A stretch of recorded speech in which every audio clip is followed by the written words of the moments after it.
ਵਾਹਿਗੁਰੂ ਜੀ ਕਾ ਖਾਲਸਾ, ਵਾਹਿਗੁਰੂ ਜੀ ਕੀ ਫਤਿਹ ਜੀ। ਸਾਰੇ ਵੀਰ ਭੈਣਾਂ ਨੂੰ ਸਵਾਗਤ ਹੈ ਜੀ ਤੁਹਾਡਾ ਸਾਰਿਆਂ ਦਾ ਆਨਲਾਈਨ ਗੁਰਮਤਿ ਕਲਾਸ ਵਿੱਚ। ਜਿਵੇਂ ਕਿ ਆਪ ਸਾਰਿਆਂ ਨੂੰ ਪਤਾ ਹੈ, ਅਸੀਂ ਕੁਝ ਦਿਨ ਤੋਂ ਬਿਲਾਵਲ ਕੀ ਵਾਰ ਦੀ ਵਿਚਾਰ ਸਾਂਝੀ ਕਰਕੇ ਜੀਵਨ ਜੁਗਤ ਸਿੱਖਣ ਦਾ ਯਤਨ ਕਰ ਰਹੇ ਹਾਂ। ਕੱਲ ਤੱਕ ਅਸੀਂ 4 ਪੌੜੀਆਂ ਦੀ ਵਿਚਾਰ ਸਾਂਝੀ ਕਰ ਚੁੱਕੇ ਹਾਂ।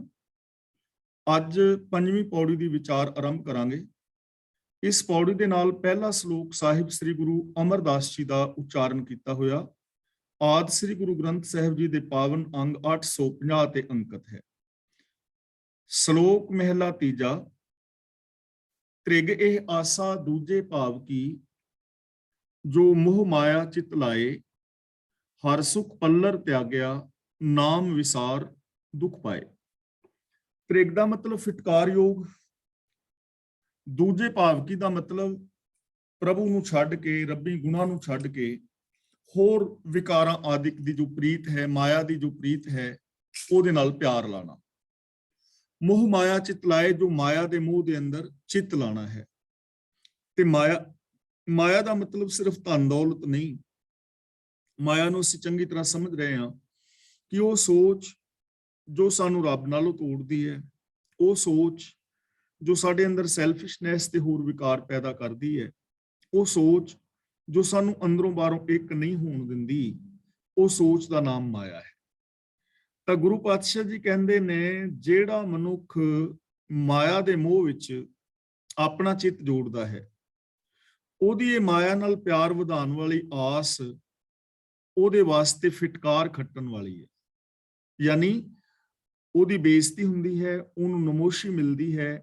ਲਾਨਤ ਯੋਗ ਹੈ ਉਹ ਜ਼ਿੰਦਗੀ ਜੋ ਸ਼ੁਭ ਗੁਣਾਂ ਨੂੰ ਛੱਡ ਕੇ ਤੇ ਵਿਕਾਰਾਂ ਔਰ ਪਾਪਾਂ ਦੇ ਨਾਲ ਜੁੜਦੀ ਹੈ। ਉਹ ਸੋਚ ਜਿਹੜੀ ਚੰਗੀ ਨਹੀਂ ਹੈ, ਉਹ ਠੀਕ ਨਹੀਂ ਹੈ। ਜਿਹੜੀ ਸ਼ੁਭ ਗੁਣਾਂ ਨੂੰ ਛੱਡ ਕੇ, ਰੱਬੀ ਗੁਣਾਂ ਨੂੰ ਛੱਡ ਕੇ ਵਿਕਾਰਾਂ ਵਾਲੇ ਪਾਸੇ ਪ੍ਰੇਰਦੀ ਹੈ, ਉਹ ਜੀਵਨ, ਉਹ ਸੋਚ ਫਿਟਕਾਰ ਯੋਗ ਹੈ। ਕਿਉਂਕਿ ਹਰ ਸੁਖ ਪੱਲਰ ਤਿਆਗਿਆ, ਨਾਮ ਵਿਸਾਰ ਦੁਖ ਪਾਏ। ਇੱਥੇ ਪੱਲਰ ਦਾ ਮਤਲਬ ਹੈ ਪਰਾਲੀ, ਵਿਸਾਰ ਦਾ ਮਤਲਬ ਭੁਲਾ ਕੇ, ਹਰ ਸੁਖ ਦਾ ਮਤਲਬ ਜੋ ਰੱਬੀ ਗੁਣਾਂ ਦਾ ਰਸ ਹੈ, ਰੱਬੀ ਗੁਣਾਂ ਦਾ ਸੁਖ ਹੈ। ਮਿਸਾਲ ਵਜੋਂ ਜੇ ਕੋਈ ਇਨਸਾਨ ਸੱਚ ਬੋਲਦਾ ਹੈ, ਪਿਆਰ ਨਾਲ ਰਹਿੰਦਾ ਹੈ, ਨਿਰਭੈਤਾ ਨਿਰਵੈਰਤਾ ਵਾਲੀ ਜ਼ਿੰਦਗੀ ਜੀਂਦਾ ਹੈ, ਮਨ ਬਚਨ ਕਰਮ ਕਰਕੇ ਸ਼ੁਭ ਗੁਣਾਂ ਦਾ ਧਾਰਨੀ ਹੈ, ਤਾਂ ਇਹਨਾਂ ਸ਼ੁਭ ਗੁਣਾਂ ਦੇ ਨਾਲ ਸੁਖ ਮਿਲੇਗਾ, ਰਸ ਮਿਲੇਗਾ। ਇਸੇ ਨੂੰ ਹਰੀ ਦਾ ਸੁਖ ਕਹਿ ਰਹੇ ਨੇ। ਰੱਬੀ ਗੁਣਾਂ ਤੋਂ ਜੋ ਪ੍ਰਾਪਤ ਸੁਖ ਹੈ, ਉਹਨੂੰ ਪਰਾਲੀ ਦੇ ਬਦਲੇ ਤਿਆਗ ਦਿੰਦਾ ਹੈ। ਹਰ ਸੁਖ ਪੱਲਰ ਤਿਆਗਿਆ, ਪੱਲਰ ਦਾ ਮਤਲਬ ਪਰਾਲੀ ਦੇ ਬਦਲੇ। ਜੇ ਹੁਣ ਮੰਨ ਲਓ ਕਿਸੇ ਦੇ ਕੋਲ ਹੀਰੇ ਹੋਣ ਤੇ ਬੰਦਾ ਉਹਨੂੰ ਕਵੇ ਵੀ ਤੇਰੇ ਕੋਲ 4 ਹੀਰੇ ਨੇ ਤੇ ਇਹਦੇ ਬਦਲੇ 10 ਪੰਡਾ ਪਰਾਲੀ ਲੈ ਲੈ ਤੇ ਹੀਰੇ ਮੈਨੂੰ ਦੇ ਦੇ, ਤੇ ਉਹ ਪਰਾਲੀ ਦੀਆਂ 10 ਪੰਡਾਂ ਦੇ ਬਦਲੇ ਵੀ ਵੱਡਾ ਸਾਰਾ ਢੇਰ ਤੇ ਹੀਰੇ ਦੇ ਦੇਵੇ, ਤਾਂ ਉਹਨੂੰ ਮੂਰਖਤਾ ਕਿਹਾ ਜਾਏਗਾ ਨਾ। ਇਸੇ ਤਰ੍ਹਾਂ ਹਰੀ ਦਾ ਸੁਖ ਕੀ ਹੈ? ਸਤ, ਸੰਤੋਖ, ਦਇਆ, ਧਰਮ, ਧੀਰਜ ਆਦਿਕ ਗੁਣਾਂ ਤੋਂ ਪੈਦਾ ਹੋਇਆ ਸੁਖ। ਤੇ ਪਰਾਲੀ ਕੀ ਹੈ? ਕਾਮ, ਕ੍ਰੋਧ, ਲੋਭ, ਮੋਹ, ਹੰਕਾਰ, ਆਸਾ, ਤ੍ਰਿਸ਼ਨਾ, ਚੁਗਲੀ, ਨਿੰਦਾ ਆਦਿਕ ਵਿਕਾਰਾਂ ਤੋਂ ਪੈਦਾ ਹੋਇਆ ਦੁੱਖ। ਤਾਂ ਇਹਨਾਂ ਵਿਕਾਰਾਂ ਦੇ ਬਦਲੇ ਮਨੁੱਖ ਰੱਬੀ ਗੁਣਾਂ ਦੇ ਸੁਖ ਨੂੰ ਤਿਆਗ ਦਿੰਦਾ ਹੈ। ਨਾਮ ਵਿਸਾਰ ਦੁਖ ਪਾਏ। ਨਾਮ ਦਾ ਮਤਲਬ ਰੱਬ ਦੀ ਸਿਫਤ ਸਲਾਹ। ਰੱਬੀ ਸਿਫਤ ਸਲਾਹ ਨੂੰ ਵਿਸਾਰ ਕੇ ਮਨੁੱਖ ਹਮੇਸ਼ਾ ਦੁੱਖ ਪਾਉਂਦਾ ਹੈ। ਤਾਂ ਜੀਵਨ ਫਿਟਕਾਰਯੋਗ ਹੀ ਹੋ ਗਿਆ ਨਾ। ਇਸ ਜੀਵਨ ਦਾ ਲਾਭ ਕੀ ਹੈ ਕਿ ਜਦੋਂ ਬੰਦਾ ਗੁਣਾਂ ਦਾ ਧਾਰਨੀ ਹੋ ਸਕਦਾ ਹੋਵੇ, ਗੁਣਾਂ ਨੂੰ ਯੂਜ਼ ਕਰ ਸਕਦਾ ਹੋਵੇ, ਆਪ ਵੀ ਸੁਖੀ ਰਹਿ ਸਕਦਾ ਹੋਵੇ, ਦੂਜਿਆਂ ਨੂੰ ਵੀ ਸੁਖ ਦੇ ਸਕਦਾ ਹੋਵੇ, ਐਸੀ ਸੰਭਾਵਨਾ ਇਨਸਾਨ ਦੇ ਅੰਦਰ ਹੋਵੇ, ਲੇਕਿਨ ਉਹ ਬੰਦਾ ਸੁੱਖਾਂ ਦੀ ਬਜਾਏ ਦੁੱਖ ਪਾਏ, ਦੂਜਿਆਂ ਨੂੰ ਵੀ ਦੁਖੀ ਕਰੇ, ਤਾਂ ਐਸੇ ਇਨਸਾਨ ਨੂੰ ਠੀਕ ਨਹੀਂ ਕਿਹਾ ਜਾ ਸਕਦਾ।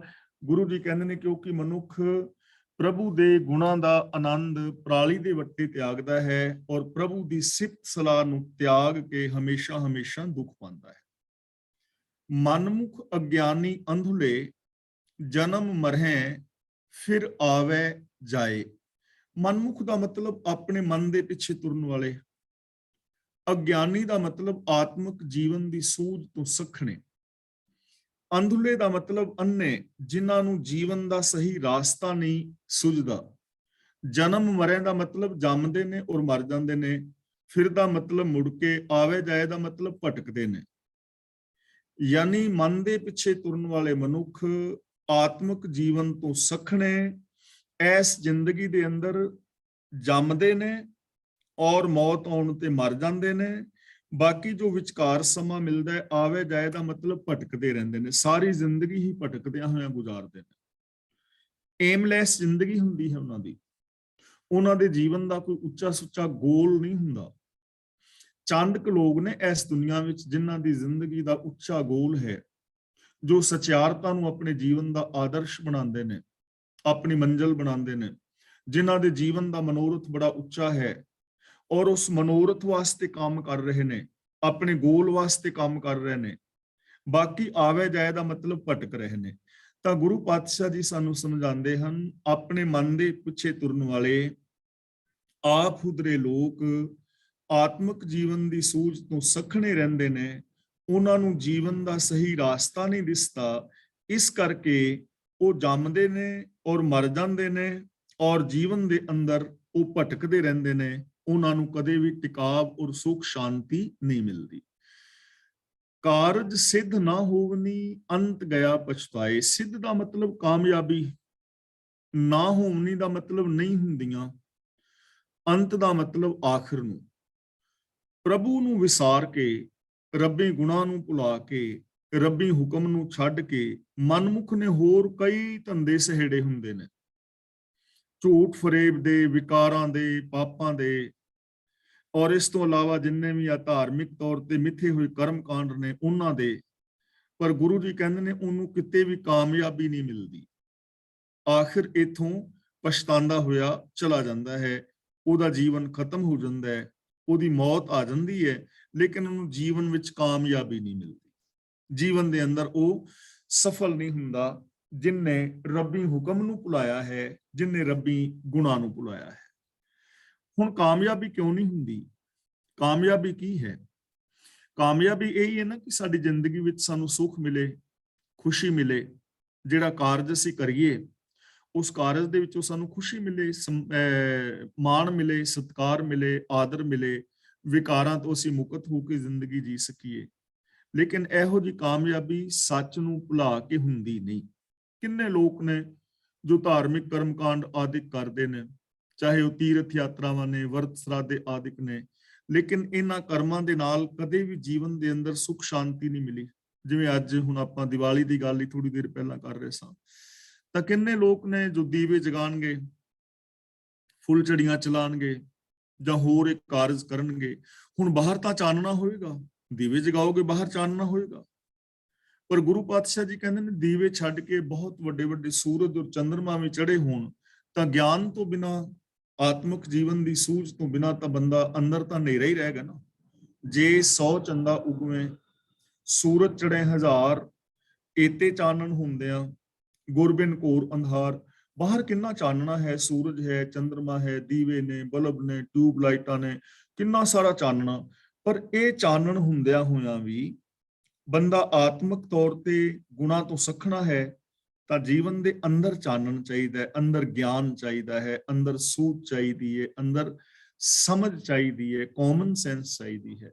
ਤਾਂ ਗੁਰੂ ਜੀ ਕਹਿੰਦੇ ਨੇ ਜੇ ਰੱਬੀ ਗੁਣਾਂ ਨੂੰ ਵਿਸਾਰ ਦਿੱਤਾ ਜਾਏ ਤਾਂ ਬੰਦਾ ਜੀਵਨ ਦੇ ਅੰਦਰ ਸਫਲ ਨਹੀਂ ਹੁੰਦਾ, ਸਗੋਂ ਅੰਤ ਨੂੰ ਇਥੋਂ ਪਛਤਾਉਂਦਾ ਹੋਇਆ ਚਲਾ ਜਾਂਦਾ ਹੈ। ਜਿਸ ਕਰਮ ਹੋਵੇ ਤੇ ਸਤਿਗੁਰ ਮਿਲੇ, ਸੋ ਹਰ ਹਰ ਨਾਮ ਤੇ ਆਏ।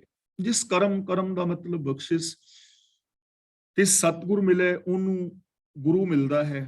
ਤਾਂ ਗੁਰੂ ਜੀ ਕਹਿੰਦੇ ਨੇ ਜਿਸ ਮਨੁੱਖ ਤੇ ਪ੍ਰਭੂ ਦੀ ਮਿਹਰ ਹੁੰਦੀ ਹੈ, ਯਾਨੀ ਜੋ ਮਿਹਰ ਦਾ ਪਾਤਰ ਬਣਦਾ ਹੈ, ਉਹਨੂੰ ਗੁਰੂ ਮਿਲਦਾ ਹੈ।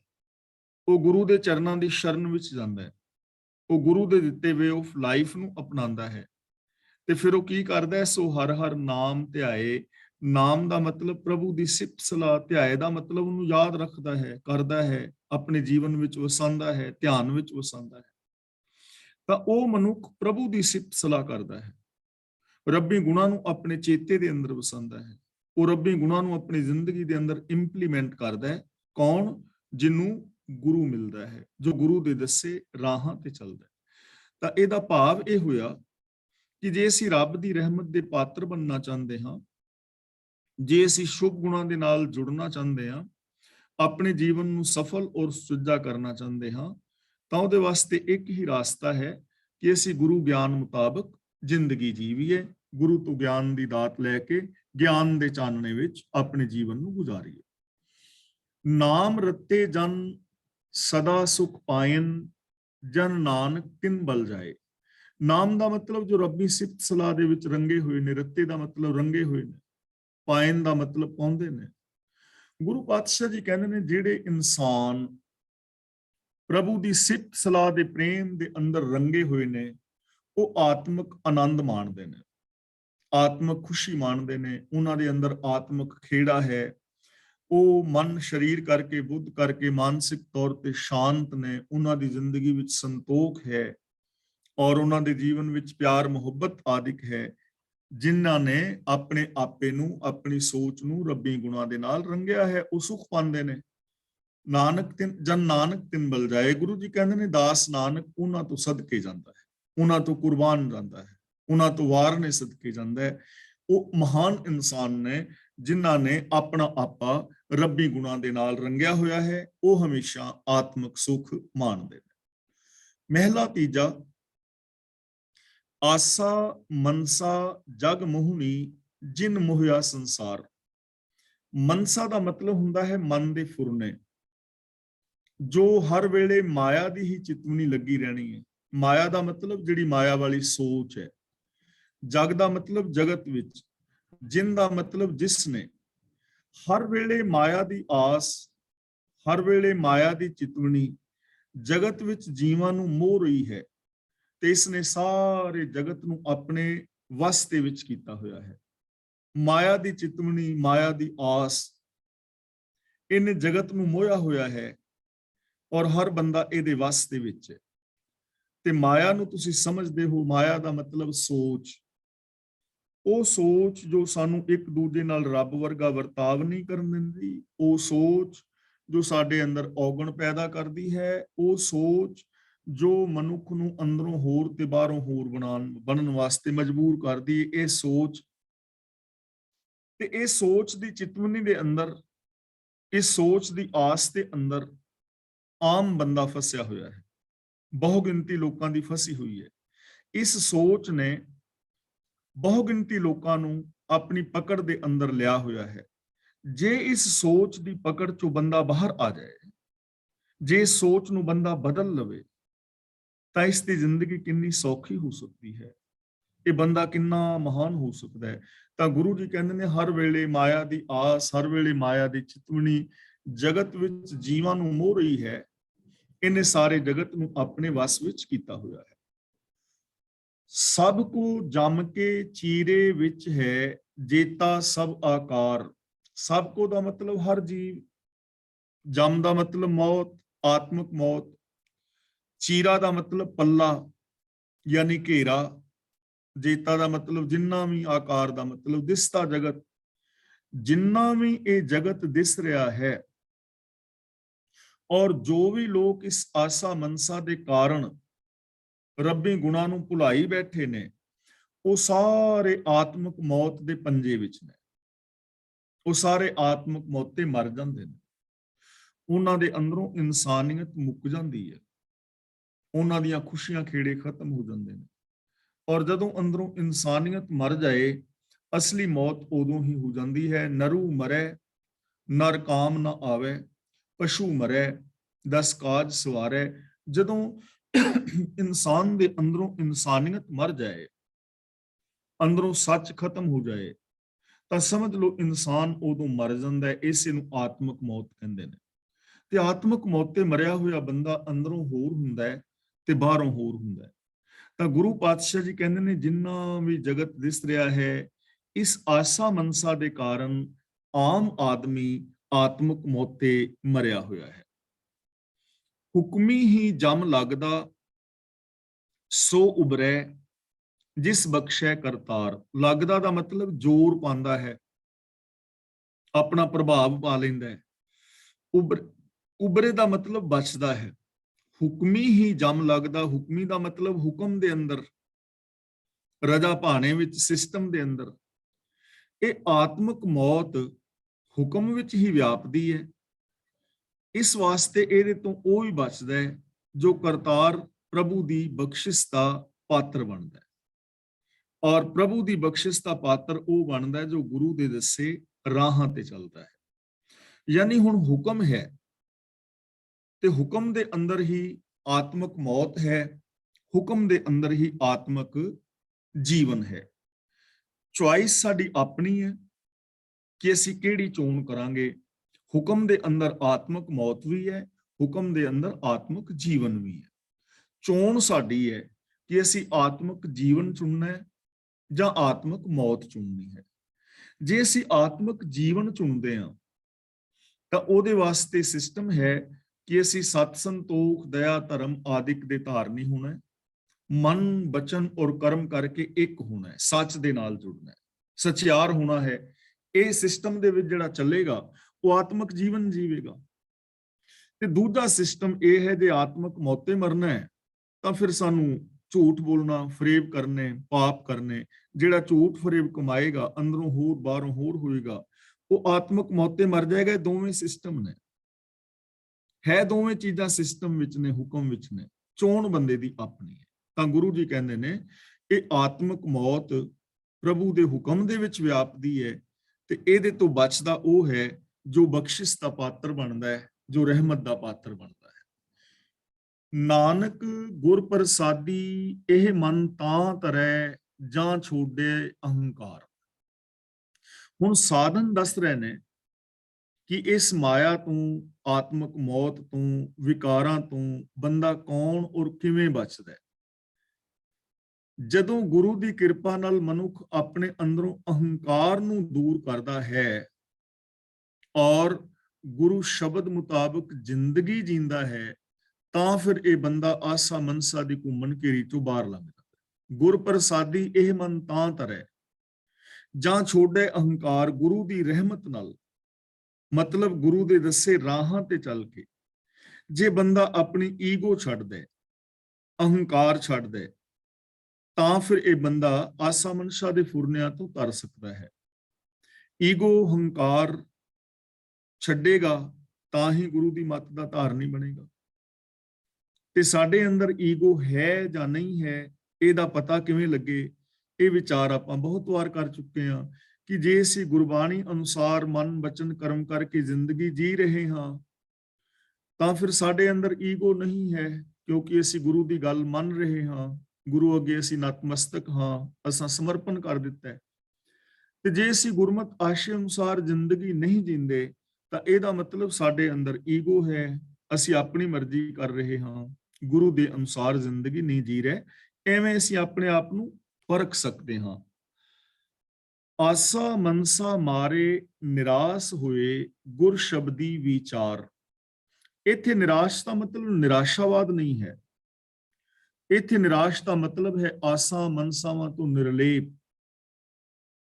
ਆਸਾ ਮਨਸਾ ਮਾਰੇ ਨਿਰਾਸ਼ ਹੋਏ, ਉਹ ਬੰਦਾ ਆਸਾ ਨੂੰ ਮੁਕਾ ਲੈਂਦਾ ਹੈ, ਮਨਸਾ ਮਨ ਦੇ ਫੁਰਨਿਆਂ ਨੂੰ ਮਾਰ ਲੈਂਦਾ ਹੈ। ਕੌਣ?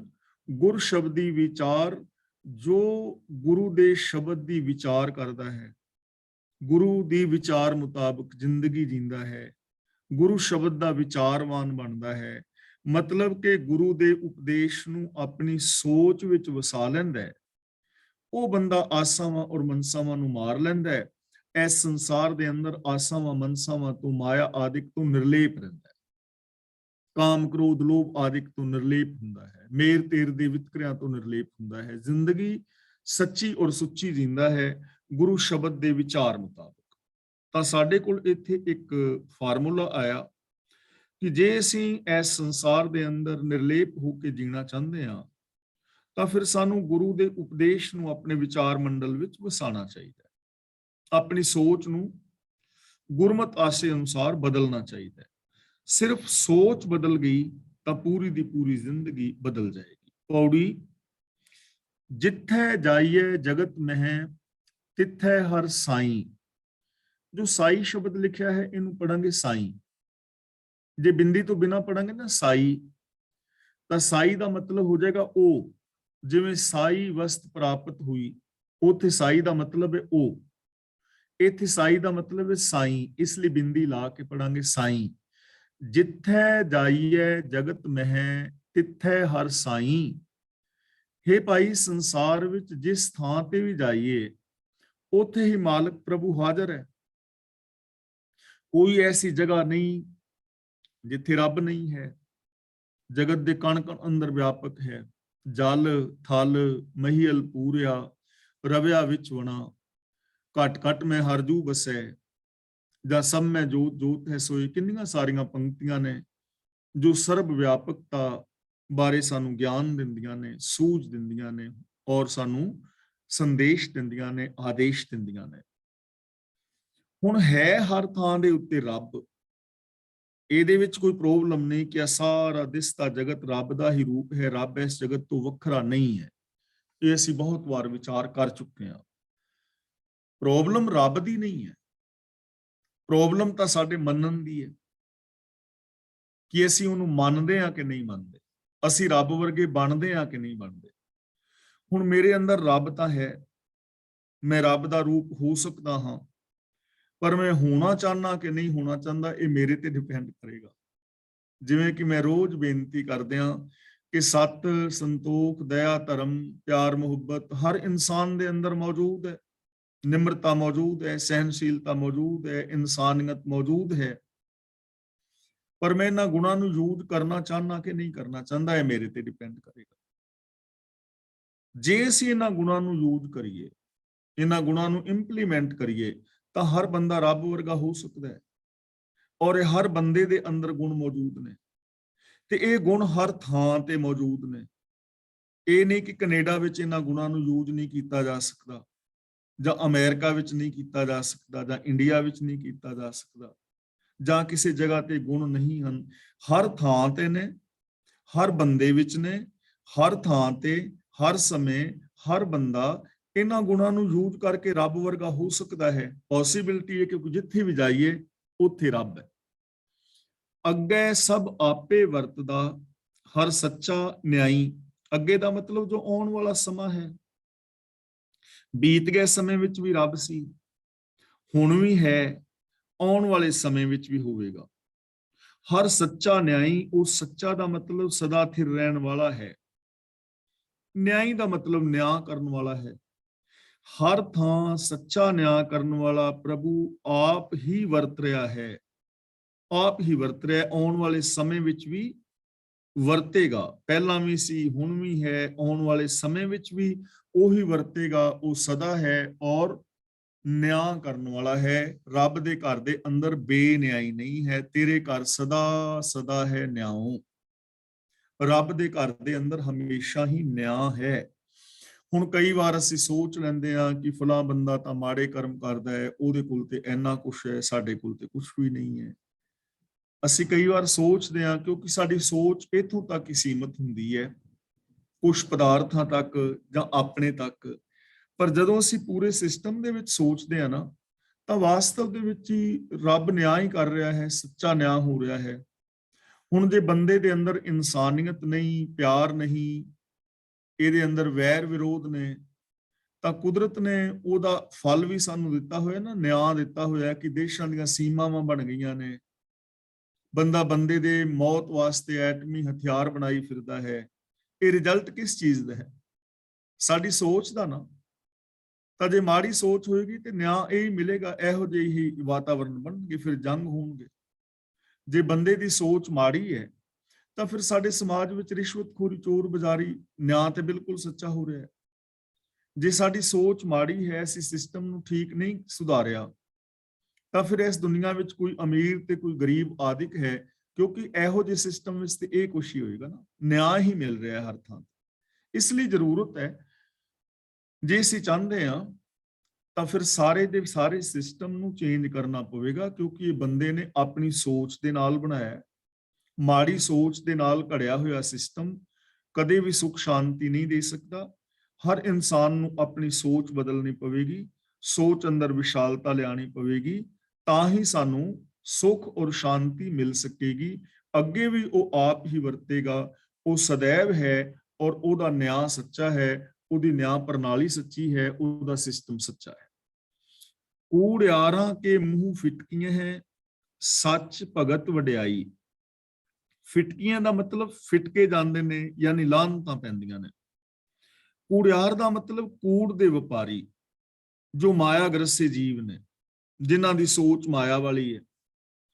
ਸੱਚ ਦਾ ਮਤਲਬ ਸਦਾ ਥਿਰ ਰਹਿਣ ਵਾਲਾ, ਵਡਿਆਈ ਦਾ ਮਤਲਬ ਆਦਰ। ਤਾਂ ਗੁਰੂ ਜੀ ਕਹਿੰਦੇ ਨੇ ਜੋ ਮਾਇਆ ਗ੍ਰਸੇ ਜੀਵਾਂ ਨੂੰ ਫਿਟਕਾਰਾਂ ਪੈਂਦੀਆਂ ਨੇ, ਲਾਹਨਤਾਂ ਪੈਂਦੀਆਂ ਨੇ, ਪਰ ਜਿਨ੍ਹਾਂ ਦੇ ਹਿਰਦੇ ਵਿੱਚ ਪ੍ਰਭੂ ਦੀ ਸਿਫਤ ਸਲਾਹ ਹੈ, ਉਹਨਾਂ ਨੂੰ ਵਡਿਆਈ ਮਿਲਦੀ ਹੈ, ਉਹਨਾਂ ਨੂੰ ਆਦਰ ਮਿਲਦਾ ਹੈ। ਇਹ ਦੁਨੀਆ ਦਾ ਨਿਯਮ ਹੈ ਕਿ ਜਿਸ ਮਨੁੱਖ ਦੀ ਸੋਚ ਚੰਗੀ ਹੈ, ਬਿਹੇਵੀਅਰ ਚੰਗਾ ਹੈ, ਉਹਨੂੰ ਆਦਰ ਮਾਣ ਸਤਿਕਾਰ ਮਿਲਦਾ ਹੈ। ਔਰ ਜਿਨ੍ਹਾਂ ਦੇ ਅੰਦਰ ਕੂੜ ਹੈ, ਝੂਠ ਹੈ, ਕੂੜ ਦੇ ਵਪਾਰੀ ਨੇ, ਉਹਨਾਂ ਨੂੰ ਫਿਟਕਾਰਾਂ ਪੈਂਦੀਆਂ ਨੇ, ਉਹਨਾਂ ਨੂੰ ਲਾਹਨਤਾਂ ਪੈਂਦੀਆਂ ਨੇ, ਉਹਨਾਂ ਨੂੰ ਬੁਰਾਈਆਂ ਮਿਲਦੀਆਂ ਨੇ, ਉਹਨਾਂ ਦਾ ਸਤਿਕਾਰ ਨਹੀਂ ਹੁੰਦਾ। ਇਸ ਲਈ ਸਾਨੂੰ ਚਾਹੀਦਾ ਹੈ ਹਰ ਇਨਸਾਨ ਚੰਗੇ ਕਰਮ ਕਰੇ, ਤਾਂ ਹੀ ਉਹਨੂੰ ਮਾਣ, ਆਦਰ ਔਰ ਸਤਿਕਾਰ ਮਿਲ ਸਕਦਾ ਹੈ। ਜੇ ਚੰਗੇ ਕਰਮ ਨਹੀਂ ਕਰਾਂਗੇ ਤਾਂ ਫਿਰ ਮਾਣ, ਆਦਰ, ਸਤਿਕਾਰ ਔਰ ਸੁਖ ਸ਼ਾਂਤੀ ਨਹੀਂ ਮਿਲੇਗੀ। ਸੱਚ ਸਾਹਿਬ ਸੱਚਾ ਨਿਆਉ ਹੈ, ਸਿਰ ਨਿੰਦਕ ਛਾਈ। ਸਿਰ ਦਾ ਮਤਲਬ ਸਿਰ ਉੱਤੇ, ਸਿਰ ਵਿੱਚ। ਛਾਈ ਦਾ ਮਤਲਬ ਸੁਆ। ਮਾਲਕ ਪ੍ਰਭੂ ਸਦਾ ਕਾਇਮ ਰਹਿਣ ਵਾਲਾ ਹੈ, ਆਪ ਸੱਚਾ ਹੈ। ਸੱਚਾ ਨਿਆਉ, ਉਹਦਾ ਇਨਸਾਫ ਵੀ ਅਟਲ ਹੈ, ਉਹਦਾ ਇਨਸਾਫ ਵੀ ਸੱਚਾ ਹੈ। ਜੇਹਾ ਬੀਜੈ ਸੋ ਲੁਣੈ, ਕਰਮਾ ਸੰਦੜਾ ਖੇਤ। ਜੈਸਾ ਕੋਈ ਬੀਜੇਗਾ ਵੈਸਾ ਹੀ ਉਹਨੂੰ ਫਲ ਮਿਲੇਗਾ। ਇਹ ਨਿਆਂ ਸੱਚਾ ਹੈ ਉਹਦਾ। ਸਿਰ ਨਿੰਦਕ ਛਾਈ, ਤੇ ਜੋ ਨਿੰਦਿਆ ਕਰਨ ਵਾਲਾ ਬੰਦਾ ਹੈ, ਉਹਦੇ ਸਿਰ ਦੇ ਵਿੱਚ ਸੁਆਹ ਪੈਂਦੀ ਹੈ। ਹੁਣ ਸੁਆਹ ਦਾ ਮਤਲਬ ਇਹ ਨਹੀਂ ਕਿ ਦਾਬੜਾ ਭਰ ਕੇ ਉਹਦੇ ਸਿਰ 'ਚ ਕੋਈ ਸੁਆਹ ਸੁੱਟ ਦਿੰਦਾ ਹੈ। ਸੁਆਹ ਦਾ ਮਤਲਬ ਕਿ ਉਹਨੂੰ ਨਮੋਸ਼ੀ ਮਿਲਦੀ ਹੈ, ਐਸੇ ਬੰਦੇ ਦੀ ਬੁਰਾਈ ਹੁੰਦੀ ਹੈ, ਐਸੇ ਬੰਦੇ ਨੂੰ ਹਮੇਸ਼ਾ ਲਾਹਨਤਾਂ ਪੈਂਦੀਆਂ ਨੇ ਜੋ ਨਿੰਦਿਆ ਕਰਦਾ ਹੈ। ਤੇ ਨਿੰਦਿਆ ਨੂੰ ਸਮਝ ਜ਼ਰੂਰ ਲੈਣਾ ਹੈ। ਸਚਾਈ ਔਰ ਨਿੰਦਿਆ ਵਿੱਚ ਫਰਕ ਹੈ। 2 ਤੇ 2 4 ਕਹਿਣਾ ਇਹ ਸੱਚ ਹੈ। 2 ਤੇ 2 3 ਕਹਿਣਾ ਇਹ ਨਿੰਦਿਆ ਹੈ। 2 ਤੇ 2 5 ਕਹਿਣਾ ਇਹ ਉਸਤਤ ਹੈ। ਈਰਖਾ ਕਰਕੇ, ਲਾਲਚ ਕਰਕੇ, ਬਦਲੇ ਦੀ ਭਾਵਨਾ ਕਰਕੇ ਕਿਸੇ ਦੇ ਗੁਣਾਂ ਨੂੰ ਔਗਣ ਬਣਾ ਕੇ ਪੇਸ਼ ਕਰਨਾ, ਇਹ ਉਹਦੀ ਨਿੰਦਿਆ ਹੁੰਦੀ ਹੈ।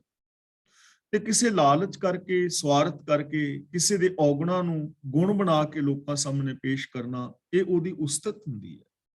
ਜੋ ਜੈਸਾ ਹੈ, ਸੱਚੀ ਭਾਵਨਾ ਦੇ ਨਾਲ ਉਹਨੂੰ ਵੈਸਾ ਹੀ ਪੇਸ਼ ਕਰਨਾ, ਇਹ ਸੱਚ ਹੁੰਦਾ ਹੈ। ਤਾਂ ਗੁਰੂ ਜੀ ਕਹਿੰਦੇ ਨੇ ਜੋ ਉਸਤਤ ਔਰ ਨਿੰਦਾ ਦੋਵਾਂ ਨੂੰ ਛੱਡ ਦਿੰਦਾ ਹੈ, ਸੱਚ ਦੇ ਨਾਲ ਹਮੇਸ਼ਾ ਉਹ ਹੀ ਜੁੜਦਾ ਹੈ। ਉਸਤਤ ਨਿੰਦਾ ਨਾਨਕ ਜੀ ਮੈਂ ਹੱਬ ਮੰਝਾਈ, ਛੋੜਿਆ ਹੱਬ ਕਿਛ ਤਿਆਗੀ। ਹੱਬੇ ਸਾਕ ਕੂੜਾਵੇ ਡਿੱਠੇ, ਤਉ ਪੱਲੇ ਤੈਂਡੇ ਲਾਗੀ। ਹੁਣ ਅਸੀਂ ਇਸ ਸ਼ਬਦ ਦਾ ਅਰਥ ਇਹ ਸਮਝਦੇ ਹਾਂ ਕਿ ਸਾਰੇ ਸਾਕ ਝੂਠੇ ਵੇਖ ਕੇ ਤੇ ਔਰਤ ਪਤੀ ਦੇ ਪੱਲੇ ਲੱਗੀ ਹੈ।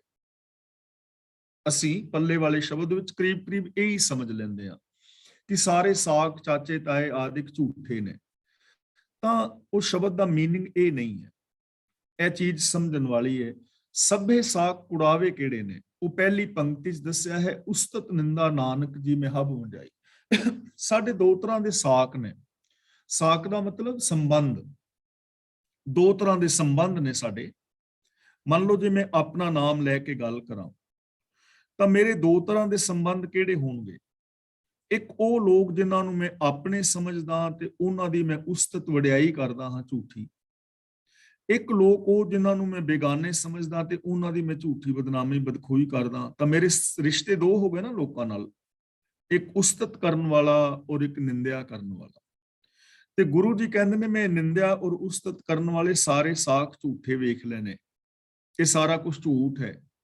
ਨਾ ਤਾਂ ਕਿਸੇ ਦੀ ਬਦਖੋਈ ਕਰਨੀ ਚਾਹੀਦੀ ਹੈ ਝੂਠੀ, ਔਰ ਨਾ ਹੀ ਕਿਸੇ ਦੀ ਝੂਠੀ ਸਿਫਤ ਕਰਨ ਦੀ ਲੋੜ ਹੈ। ਤਾਂ ਮੈਂ ਸੱਚ ਦੇ ਨਾਲ ਜੁੜਿਆ। ਜਦੋਂ ਝੂਠੀ ਬਦਖੋਈ ਵੀ ਛੱਡੋਗੇ, ਝੂਠੀ ਨਿੰਦਿਆ ਛੱਡੋਗੇ, ਝੂਠੀ ਸਿਫਤ ਛੱਡੋਗੇ, ਤਾਂ ਹੀ ਸੱਚ ਦੇ ਨਾਲ ਜੁੜਾਂਗੇ ਨਾ। ਜੇ ਕਿਸੇ ਦੇ ਝੂਠੇ ਗੁਣ ਦੱਸੀ ਜਾਈਏ ਜਿਹੜੇ ਨਾ ਹੋਣ, ਤਾਂ ਇਹਦਾ ਮਤਲਬ ਅਸੀਂ ਸੱਚ ਨਾਲ ਟੁੱਟੇ ਹੋਏ ਹਾਂ। ਤੇ ਜੇ ਕਿਸੇ ਦੇ ਝੂਠੇ ਹੀ ਔਗਣ ਦੱਸੀ ਜਾਈਏ ਜਿਹਦੇ ਵਿੱਚ ਨਹੀਂ ਹਨ, ਤਾਂ ਵੀ ਅਸੀਂ ਸੱਚ ਨਾਲ ਟੁੱਟੇ ਹੋਏ ਹਾਂ।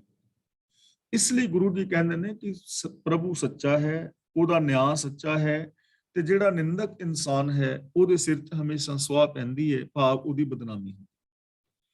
ਜਨ ਨਾਨਕ ਸੱਚ ਅਰਾਧਿਆ, ਗੁਰਮੁਖ ਸੁਖ ਪਾਈ। ਗੁਰਮੁਖ ਦਾ ਮਤਲਬ ਗੁਰੂ ਦੀ ਸ਼ਰਨੀ ਪੈ ਕੇ। ਜਿਨ੍ਹਾਂ ਮਨੁੱਖਾਂ ਨੇ ਗੁਰੂ ਦੀ ਸ਼ਰਨ ਪੈ ਕੇ, ਗੁਰੂ ਦੇ ਦੱਸੇ ਰਾਹ ਤੇ ਚੱਲ ਕੇ ਸੱਚ ਨੂੰ ਅਰਾਧਿਆ ਹੈ, ਸੱਚ ਨੂੰ ਯਾਦ ਵਿੱਚ ਵਸਾਇਆ ਹੈ, ਸੱਚੀ ਜ਼ਿੰਦਗੀ ਜੀਵੀ ਹੈ, ਸੁਖ ਪਾਈ ਦਾ ਮਤਲਬ ਉਹਨਾਂ ਇਨਸਾਨਾਂ ਨੇ ਆਤਮਿਕ ਸੁਖ ਪਾਇਆ ਹੈ। ਜਿਨ੍ਹਾਂ ਨੇ ਗੁਰੂ ਦੇ ਦੱਸੇ ਰਾਹ ਤੇ ਚੱਲ ਕੇ ਸੱਚ ਦੀ ਅਰਾਧਨਾ ਕੀਤੀ ਹੈ, ਸੱਚਾ ਜੀਵਨ ਜੀਵਿਆ ਹੈ, ਉਹਨਾਂ ਨੇ ਸੁਖ ਪਾਇਆ। ਤਾਂ ਇਹਦਾ ਮਤਲਬ ਜੇ ਅਸੀਂ ਸੁਖ ਪਾਣਾ ਚਾਹੁੰਦੇ ਹਾਂ ਤਾਂ ਸਾਨੂੰ ਗੁਰੂ ਦੱਸੇ ਰਾਹਾਂ ਤੇ ਚੱਲ ਕੇ ਮਨ ਬਚਨ ਕਰਮ ਕਰਕੇ ਸੱਚ ਦੇ ਧਾਰਨੀ ਹੋਣਾ ਚਾਹੀਦਾ ਹੈ। ਸ਼ਲੋਕ ਮਹਿਲਾ ਤੀਜਾ। ਪੂਰੇ ਭਾਗ ਸਤਿਗੁਰ ਪਾਈਐ, ਜੇ ਹਰ ਪ੍ਰਭ ਬਖਸ਼ ਕਰੇ। ਪੂਰੇ ਭਾਗ ਦਾ ਮਤਲਬ ਇੱਥੇ ਲਿਖਿਆ ਹੈ ਪੂਰੀ ਕਿਸਮਤ, ਲੇਕਿਨ ਪੂਰੇ ਭਾਗ ਦਾ ਮਤਲਬ ਹੈ ਉਦਮ, ਕਿ ਜੇ ਉਦਮ ਕਰਕੇ ਸਤਿਗੁਰ ਨੂੰ ਪਾ ਲਿਆ ਜਾਏ, ਗੁਰੂ ਮਿਲ ਪਵੇ। ਪੂਰੇ ਭਾਗ ਸਤਿਗੁਰ ਪਾਈਐ, ਜੇ ਪੂਰੇ ਉਦਮ ਦੇ ਨਾਲ ਸਤਿਗੁਰੂ ਨੂੰ ਪਾ ਲਈਏ। ਹਰ ਪ੍ਰਭ ਬਖਸ਼ ਕਰੇ, ਤਾਂ ਹਰੀ ਪ੍ਰਭੂ ਬਖਸ਼ਿਸ਼ ਕਰਦਾ ਹੈ, ਰੱਬ ਦੀ ਰਹਿਮਤ ਮਿਲ ਜਾਂਦੀ ਹੈ, ਰੱਬ ਦੀ ਰਹਿਮਤ ਦੇ ਪਾਤਰ ਬਣ ਜਾਈਦਾ।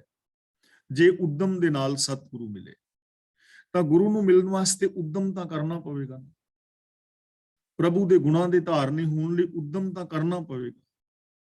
ਗੁਰਬਾਣੀ ਅੰਦਰ ਸੰਥਾਂ ਥਾਂ ਤੇ ਪ੍ਰੇਰਣਾ ਦਿੱਤੀ ਹੈ, ਉਦਮ ਕਰੇਂਦਿਆਂ ਜੀਓ ਤੂੰ, ਕਮਾਵੰਦਿਆਂ ਸੁਖ ਪੁੰਜ, ਧਿਆਏਂਦਿਆਂ ਤੂੰ ਪ੍ਰਭੂ ਮਿਲ, ਨਾਨਕ ਉਤਰੀ ਚਿੰਤ। ਹੁਣ ਜਿਵੇਂ ਅਸੀਂ ਇਹ ਕਲਾਸ ਚਲਾ ਰਹੇ ਹਾਂ ਤਾਂ ਇੱਥੇ ਕਲਾਸ ਵਿੱਚ ਆਉਣ ਲਈ ਉਦਮ ਤੇ ਕਰਨਾ ਪਵੇਗਾ। ਜੇ ਹੁਣ ਮੈਂ ਉਦਮ ਨਾ ਕਰਾਂ ਤਾਂ ਮੈਂ ਨਹੀਂ ਆ ਪਾਵਾਂਗਾ, ਤੁਸੀਂ ਉਦਮ ਨਾ ਕਰੋ ਤੁਸੀਂ ਨਹੀਂ ਆ ਪਾਓਗੇ। ਉਦਮ ਤਾਂ ਕਰਨਾ ਹੀ ਪਵੇਗਾ ਨਾ। ਕੋਈ ਵੀ ਕੰਮ ਕਰਨਾ ਹੈ ਉਹਦੇ ਲਈ ਉਦਮ ਕਰਨਾ ਪਵੇਗਾ, ਚਾਹੇ ਕੋਈ ਸਕੂਲ ਵਿੱਚ ਪੜ੍ਹਨਾ ਹੈ, ਕੋਈ ਰਾਜਨੀਤਿਕ ਕੰਮ ਹੈ, ਕੋਈ ਧਾਰਮਿਕ ਹੈ, ਆਰਥਿਕ ਹੈ, ਜਾਂ ਘਰ ਦੀ ਸਾਫ਼ ਸਫਾਈ ਹੈ, ਕੁਝ ਵੀ ਉਦਮ ਤਾਂ ਜ਼ਰੂਰੀ ਹੈ। ਤੇ ਗੁਰੂ ਦੇ ਮਿਲਾਪ ਵਾਸਤੇ ਵੀ ਉਦਮ ਤਾਂ ਕਰਨਾ ਪਵੇਗਾ ਨਾ। ਇਸ ਲਈ ਹਰ ਸਿੱਖ ਨੂੰ ਚਾਹੀਦਾ ਹੈ ਕਿ ਉਹ ਉਦਮ ਕਰੇ, ਗੁਰੂ ਜੀ ਦੀ ਪਾਵਨ ਬਾਣੀ ਪੜ੍ਹੇ, ਆਪ ਪੜ੍ਹੇ, ਬੇਸ਼ੱਕ ਇੱਕ ਲਾਈਨ ਹੀ ਪੜ੍ਹੇ, ਔਰ ਉਸ ਇੱਕ ਲਾਈਨ ਦਾ ਅਰਥ ਪੜ੍ਹੇ, ਔਰ ਫਿਰ ਉਹਦੇ ਮੁਤਾਬਕ ਜ਼ਿੰਦਗੀ ਜੀਣ ਦੇ ਟਰਾਈ ਕਰੇ, ਉਦਮ ਕਰੇ, ਤਾਂ ਜ਼ਰੂਰ ਸਫਲ ਹੋਏਗਾ। ਇਸ ਲਈ ਗੁਰੂ ਜੀ ਕਹਿੰਦੇ ਨੇ ਜੇ ਉਦਮ ਦੇ ਨਾਲ ਸਤਿਗੁਰੂ ਮਿਲ ਪਵੇ ਤਾਂ ਹਰੀ ਪ੍ਰਭੂ ਦੀ ਬਖਸ਼ਿਸ਼ ਔਰ ਰਹਿਮਤ ਮਿਲਦੀ ਹੈ। ਉਹ ਪਾਵਾਂ ਸਿਰ ਉਹ ਪਾਓ ਹੈ, ਨਾਉ ਪ੍ਰਾਪਤ ਹੋਏ। ਉਪਾਵਾਂ ਸਿਰ ਉਪਾਉ ਦਾ ਮਤਲਬ ਸਾਰਿਆਂ ਉਪਾਵਾਂ ਤੋਂ ਸ਼੍ਰੋਮਣੀ ਉਪਾ, ਸਾਰੇ ਉਪਾਵਾਂ ਦੇ ਨਾਲੋਂ ਵਧੀਆ। ਹੁਣ ਲੋਕ ਉਪਾਅ ਕੀ ਕਰਦੇ ਨੇ, ਕਈਆਂ ਨੂੰ ਸਿਰ ਪੀੜ ਹੋਵੇ ਤੇ ਉਹ ਫਾਂਡੇ ਕਰਾਉਂਦੇ ਫਿਰਦੇ ਨੇ, ਕਿਸੇ ਨੂੰ ਕੋਈ ਹੈ ਤੇ ਉਹ ਕਿਸੇ ਬਾਬੇ ਕੋਲ ਪਹੁੰਚ ਜਾਂਦਾ ਹੈ, ਪੁਜਾਰੀ ਕੋਲ ਪਹੁੰਚ ਜਾਂਦਾ ਹੈ, ਤੇ ਉਹ ਕਹਿੰਦਾ ਜੀ ਤੁਸੀਂ ਉਪਾਅ ਕਰਾਓ। ਤੇ ਉਪਾਅ ਕੀ ਕਰਾਓ, ਉਹ ਫਿਰ ਆਪਣੇ ਕਮਾਈ ਦਾ ਸਾਧਨ ਉਸ ਚੀਜ਼ ਨੂੰ ਬਣਾ ਲੈਂਦੇ ਨੇ। ਤਾਂ ਗੁਰੂ ਜੀ ਕਹਿੰਦੇ ਨੇ ਕੋਈ ਉਪਾਅ ਨਹੀਂ ਹਨ ਸੁਖ ਸ਼ਾਂਤੀ ਵਾਸਤੇ, ਕਿ ਤੁਸੀਂ ਜੋਤਸ਼ੀਆਂ ਕੋਲ ਜਾਓ ਤੇ ਵਾਸਤੂ ਸ਼ਾਸਤਰ ਵਾਲਿਆਂ ਕੋਲ ਜਾਓ ਜਾਂ ਵਰਤ ਨਰਾਤੇ ਕਰਨ ਦਾ ਉਪਾਅ ਕਰੋ। ਇਹ ਕੋਈ ਇਨਸਾਨੀਅਤ ਪੈਦਾ ਕਰਨ ਵਾਸਤੇ ਉਪਾਅ ਨਹੀਂ ਹਨ, ਜੀਵਨ ਨੂੰ ਮਹਾਨ ਬਣਾਉਣ ਵਾਸਤੇ ਇਹ ਉਪਾਅ ਨਹੀਂ ਹਨ। ਸਾਰੇ ਵਸੀਲਿਆਂ ਦੇ ਨਾਲੋਂ ਵਧੀਆ ਵਸੀਲਾ ਇਹ ਹੈ, ਨਾਉ ਪ੍ਰਾਪਤ ਹੋਏ। ਨਾਉ ਦਾ ਮਤਲਬ ਹੁਕਮ, ਪ੍ਰਾਪਤ ਹੋਏ ਦਾ ਮਤਲਬ ਪ੍ਰਾਪਤ ਹੋ ਜਾਏ, ਜੇ ਸਾਨੂੰ ਹੁਕਮ ਦੀ ਸਮਝ ਆ ਜਾਏ। ਜੇ ਅਸੀਂ ਰੱਬੀ ਹੁਕਮ ਨੂੰ ਸਮਝ ਕੇ ਰੱਬੀ ਹੁਕਮ ਮੁਤਾਬਕ ਜ਼ਿੰਦਗੀ ਜੀਵੀਏ, ਸਭ ਤੋਂ ਉੱਤਮ ਵਸੀਲਾ ਇਹੀ ਹੈ ਹੁਕਮ ਰਜ਼ਾਈ ਚੱਲਣਾ। ਕਿਉਂਕਿ ਹੁਕਮ ਤੋਂ ਬਿਨਾ, ਸਿਸਟਮ ਤੋਂ ਬਿਨਾ ਕੋਈ ਕਾਰਜ ਰਾਸ ਆ ਹੀ ਨਹੀਂ ਸਕਦਾ। ਜਿੰਨੇ ਮਰਜ਼ੀ ਉਪਾਅ ਕਰੀ ਜਾਓ, ਕਾਲੇ ਛੋਲੇ ਮਤਲਬ ਨਹਿਰ ਦੇ ਵਿੱਚ ਸੁੱਟੀ ਜਾਓ, ਨਾਰੀਅਲ ਰੋੜੀ ਜਾਓ, ਸੰਧੂਰ ਲਾ ਲਾ ਕੇ ਨਾਰੀਅਲ ਚੌਕ ਵਿੱਚ ਰੱਖੀ ਜਾਓ, ਉਹਦੇ ਨਾਲ ਕੀ ਹੋਏਗਾ, ਕੁਝ ਵੀ ਨਹੀਂ, ਜੇ ਸਿਸਟਮ ਨੂੰ ਫੋਲੋ ਨਹੀਂ ਕਰਦੇ। ਤਾਂ ਜੇ ਹੁਕਮ ਦੀ ਸਮਝ ਆ ਜਾਏ, ਰੱਬੀ ਸਿਫਤ ਸਲਾਹ ਬੰਦਾ ਕਰੇ, ਗੁਰੂ ਦੇ ਦੱਸੇ ਰਾਹਾਂ ਤੇ ਚੱਲੇ, ਉਦਮ ਕਰਕੇ ਗੁਰੂ ਨੂੰ ਮਿਲ ਪਵੇ, ਔਰ ਗੁਰੂ ਤੋਂ ਹੁਕਮ ਦੀ ਸਮਝ ਆ ਜਾਏ, ਸਭ ਤੋਂ ਵਧੀਆ ਉਪਾਅ ਇਹ ਹੈ। ਇਹ ਤੋਂ ਵੱਡਾ ਉਪਾਅ ਕੋਈ ਨਹੀਂ ਹੈ, ਇਹ ਤੋਂ ਵੱਡਾ ਵਸੀਲਾ ਕੋਈ ਨਹੀਂ। ਤਾਂ ਸਭ ਤੋਂ ਵੱਡਾ ਵਸੀਲਾ ਜ਼ਿੰਦਗੀ ਨੂੰ ਸਫਲ ਕਰਨ ਦਾ ਕੀ ਹੈ, ਉਦਮ ਕਰਕੇ ਗੁਰੂ ਦੇ ਨਾਲ ਜੁੜਨਾ, ਗੁਰੂ ਦੇ ਦੱਸੇ ਰਾਹਾਂ ਤੇ ਚੱਲਣਾ, ਗੁਰੂ ਦੇ ਦਿੱਤੇ ਵੇ ਆਫ ਲਾਈਫ ਨੂੰ ਅਪਣਾਉਣਾ, ਔਰ ਰੱਬੀ ਗੁਣਾਂ ਦੀ ਪ੍ਰਾਪਤੀ ਕਰਨੀ। ਉਹਦੇ ਨਾਲ ਕੀ ਹੋਏਗਾ, ਰਿਜ਼ਲਟ ਕੀ ਨਿਕਲੇਗਾ, ਅੰਦਰ ਸ਼ੀਤਲ ਸ਼ਾਂਤ ਹੈ, ਹਿਰਦੈ ਸਦਾ ਸੁਖ ਹੋਏ। ਜਿਨ੍ਹਾਂ ਨੇ ਗੁਰੂ ਦੇ ਦੱਸੇ ਰਾਹਾਂ ਤੇ ਤੁਰਨਾ ਕੀਤਾ, ਜਿਨ੍ਹਾਂ ਨੂੰ ਹੁਕਮ ਦੀ ਸੂਝ ਆ ਗਈ, ਜਿਨ੍ਹਾਂ ਨੇ ਆਪਣੇ ਅੰਦਰ ਰੱਬੀ ਗੁਣਾਂ ਨੂੰ ਵਸਾ ਲਿਆ, ਤਾਂ ਉਹਨਾਂ ਮਨੁੱਖਾਂ ਦਾ ਮਨ ਠੰਡਾ ਠਾਰ ਹੋ ਜਾਂਦਾ ਹੈ। ਉਹਨਾਂ ਦੇ ਹਿਰਦੇ ਦੇ ਅੰਦਰ ਹਮੇਸ਼ਾ ਆਨੰਦ ਬਣਿਆ ਰਹਿੰਦਾ ਹੈ। ਤਾਂ ਦੇਖੋ, ਬਿਲਕੁਲ ਕਿੰਨੇ ਆਸਾਨ ਤਰੀਕੇ ਦੇ ਨਾਲ ਗੁਰੂ ਜੀ ਸਾਨੂੰ ਸਮਝਾ ਰਹੇ ਨੇ, ਔਰ ਇਸ ਚੀਜ਼ ਨੂੰ ਥੋੜਾ ਜਿਹਾ ਵਿਚਾਰ ਕੇ ਵੇਖੀਏ ਕਿ ਜਿਸ ਮਨੁੱਖ ਦੇ ਅੰਦਰ ਸੱਚਾਈ ਹੈ, ਪ੍ਰੇਮ ਹੈ, ਨਿਮਰਤਾ ਹੈ, ਸਹਿਨਸ਼ੀਲਤਾ ਹੈ, ਤਾਂ ਅੰਦਰੋਂ ਸ਼ਾਂਤ ਹੋਏਗਾ। ਉਹਦੇ ਹਿਰਦੇ ਦੇ ਅੰਦਰ ਹਮੇਸ਼ਾ ਆਨੰਦ ਬਣਿਆ ਰਹੇਗਾ। ਜਿਸ ਦੀ ਜ਼ਿੰਦਗੀ ਵਿੱਚ ਉਦਮ ਹੈ, ਚੰਗੇ ਗੁਣ ਨੇ, ਉਹਦੇ ਜੀਵਨ ਦੇ ਅੰਦਰ ਸ਼ਾਂਤੀ ਬਣੀ ਰਹੇਗੀ। ਅੰਮ੍ਰਿਤ ਖਾਣਾ ਪਹਿਨਣਾ, ਨਾਨਕ ਨਾਏ ਵਡਿਆਈ ਹੋਏ। ਅੰਮ੍ਰਿਤ ਦਾ ਮਤਲਬ ਆਤਮਿਕ ਜੀਵਨ ਦੇਣ ਵਾਲਾ ਨਾਮ ਰਸ, ਨਾਏ ਦਾ ਮਤਲਬ ਨਾਮ ਦੀ ਰਾਈ, ਖੁਰਾਕ ਤੇ ਪੁਸ਼ਾਕ, ਜ਼ਿੰਦਗੀ ਦਾ ਆਸਰਾ। ਦੇਖੋ, ਸਾਨੂੰ ਦੋ ਚੀਜ਼ਾਂ ਦੀ ਜ਼ਰੂਰਤ ਪੈਂਦੀ ਹੈ ਨਾ। ਇੱਕ ਅਸੀਂ ਕੱਪੜੇ ਪਾਣੇ ਨੇ, ਇੱਕ ਜ਼ਿੰਦਗੀ ਜੀਣ ਵਾਸਤੇ ਸਾਨੂੰ ਖੁਰਾਕ ਚਾਹੀਦੀ ਹੈ, ਰਹਿਣ ਵਾਸਤੇ ਸਾਨੂੰ ਘਰ ਆਦਿਕ ਚਾਹੀਦਾ ਹੈ। ਤਾਂ ਇੱਥੇ ਖਾਣਾ ਪਹਿਨਣਾ ਦਾ ਮਤਲਬ ਹੈ ਜ਼ਿੰਦਗੀ ਦਾ ਆਸਰਾ। ਅੰਮ੍ਰਿਤ ਦਾ ਮਤਲਬ ਆਤਮਿਕ ਜੀਵਨ ਦੇਣ ਵਾਲਾ ਪ੍ਰਭੂ ਦਾ ਨਾਮ, ਰੱਬ ਦੀ ਸਿਫਤ ਸਲਾਹ, ਰੱਬ ਦਾ ਹੁਕਮ। ਤਾਂ ਗੁਰੂ ਜੀ ਕਹਿੰਦੇ ਨੇ, ਸਤਿਗੁਰ ਦੇ ਮਿਲਣ ਨਾਲ ਜਿਸ ਮਨੁੱਖ ਦੀ ਖੁਰਾਕ ਤੇ ਪੁਸ਼ਾਕ, ਭਾਵ ਜ਼ਿੰਦਗੀ ਦਾ ਆਸਰਾ, ਆਤਮਿਕ ਜੀਵਨ ਦੇਣ ਵਾਲੇ ਰੱਬੀ ਗੁਣ ਬਣ ਜਾਂਦੇ ਨੇ, ਉਹਨੂੰ ਇਸ ਹੁਕਮ ਦੀ ਰਾਹੀਂ ਸਭ ਥਾਵਾਂ ਦੇ ਉੱਤੇ ਵਡਿਆਈ ਮਿਲਦੀ ਹੈ। ਤਾਂ ਇਹਨੂੰ ਆਸਾਨ ਸ਼ਬਦਾਂ ਵਿੱਚ ਅਸੀਂ ਐਵੇਂ ਸਮਝ ਸਕਦੇ ਹਾਂ, ਜੋ ਰੱਬੀ ਹੁਕਮ ਨੂੰ ਆਪਣੇ ਆਤਮਿਕ ਜੀਵਨ ਦੀ ਖੁਰਾਕ ਬਣਾ ਲੈਂਦਾ ਹੈ, ਉਹਨੂੰ ਆਤਮਿਕ ਜੀਵਨ ਵੀ ਮਿਲਦਾ ਹੈ, ਔਰ ਉਸ ਮਨੁੱਖ ਨੂੰ ਹਰ ਥਾਂ ਦੇ ਉੱਤੇ ਮਾਣ, ਆਦਰ ਔਰ ਸਤਿਕਾਰ ਵੀ ਮਿਲਦਾ ਹੈ। ਇਸ ਲਈ ਅਸੀਂ ਰੱਬੀ ਗੁਣਾਂ ਨੂੰ ਔਰ ਰੱਬੀ ਰਜ਼ਾ ਨੂੰ ਆਪਣੇ ਜੀਵਨ ਦਾ ਆਸਰਾ ਔਰ ਆਧਾਰ ਬਣਾਉਣਾ ਹੈ। ਮਹਿਲਾ ਤੀਜਾ, ਇਹ ਮਨ ਗੁਰ ਕੀ ਸਿੱਖ ਸੁਣ, ਪਾਏ ਹੈ ਗੁਣੀ ਨਿਧਾਨ। ਇੱਥੇ ਸਿੱਖ ਦਾ ਮਤਲਬ ਹੈ ਸਿੱਖਿਆ। ਜੇ ਸਿੱਖ ਦੇ ਖੱਖੇ ਥੱਲੇ ਔਂਕੜ ਹੁੰਦਾ ਤਾਂ ਇਹਦਾ ਮਤਲਬ ਹੋਣਾ ਸੀ ਇੱਕ ਸਿੱਖ।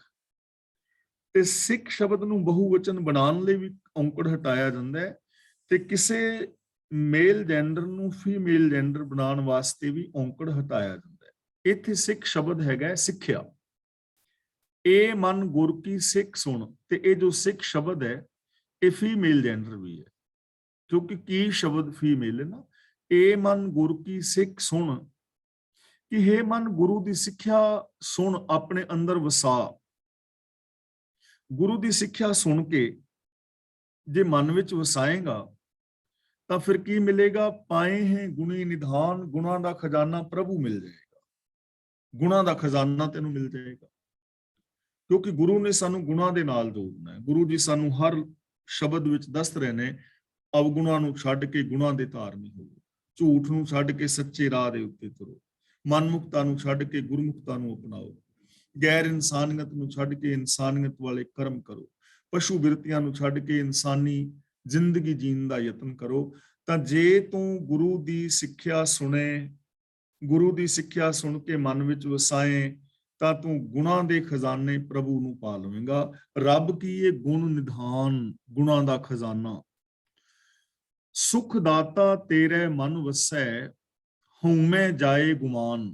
ਤੇਰੇ ਮਨ ਦਾ ਮਤਲਬ ਤੇਰੇ ਮਨ ਵਿੱਚ, ਵਸੇ ਦਾ ਮਤਲਬ ਵਸ ਪਵੇਗਾ, ਦਿਸ ਪਏਗਾ, ਜਾਏ ਦਾ ਮਤਲਬ ਦੂਰ ਹੋ ਜਾਏਗਾ।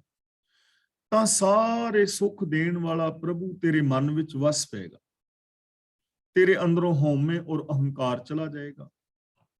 ਜੇ ਤੂੰ ਗੁਰੂ ਦੀ ਸਿੱਖਿਆ ਸੁਣੇ, ਗੁਰੂ ਦੀ ਸਿੱਖਿਆ ਨੂੰ ਆਪਣੇ ਮਨ ਵਿੱਚ ਵਸਾਏ, ਤਾਂ ਜੋ ਸਾਰੇ ਸੁੱਖ ਦੇਣ ਵਾਲਾ ਪ੍ਰਭੂ ਹੈ ਉਹ ਤੇਰੇ ਅੰਦਰ ਹਿਰਦੇ ਵਿੱਚ ਵਸ ਜਾਏਗਾ, ਤੈਨੂੰ ਚਾਰ ਚੁਫੇਰੇ ਦਿਸ ਜਾਏਗਾ।